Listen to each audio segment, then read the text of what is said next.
Hello and welcome back to our three-part series on the Titanic. In this second episode, we will take a closer look at the sinking of the Titanic from the moment it struck the iceberg to the aftermath of the disaster. On the evening of April 14, 1912, the Titanic was steaming across the North Atlantic at full speed. The ship was making good time, and the passengers and crew were enjoying a relaxing and uneventful voyage. However, at around 11:40 p.m., the Titanic struck an iceberg, tearing a large hole in the ship's hull. The impact of the iceberg was felt throughout the ship, and the passengers and crew were quickly alerted to the danger. The Titanic's wireless telegraph was used to send distress signals to nearby ships, and the crew began to prepare the lifeboats for evacuation. The evacuation of the Titanic was a chaotic and difficult process, with many passengers and crew members struggling to get into the lifeboats. The lifeboats were designed to hold only a fraction of the passengers and crew,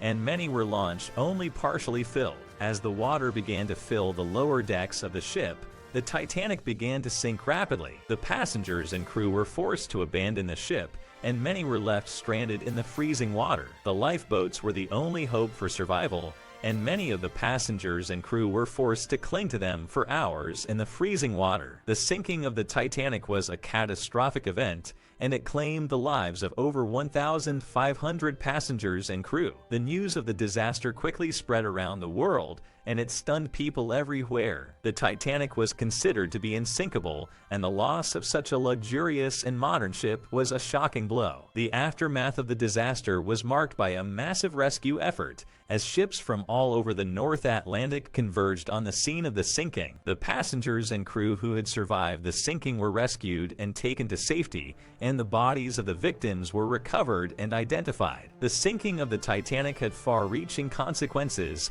and it led to major changes in the way that ships were designed and built. The disaster exposed the need for better safety features, such as more lifeboats and improved evacuation procedures, and it led to the introduction of new regulations to ensure the safety of passengers and crew. The Titanic also had a profound impact on the world's culture and consciousness, and it has been the subject of countless books, movies, and other works of art. The Titanic is remembered as a symbol of the triumphs and tragedies of the modern age, and it continues to captivate and inspire people around the world. That concludes our second episode on the Titanic. In our final episode, we'll take a closer look at the aftermath of the disaster, including the investigations and inquiries, the search for the Titanic, and the ongoing fascination with the ship. Thank you for watching, and we'll see you in the next episode.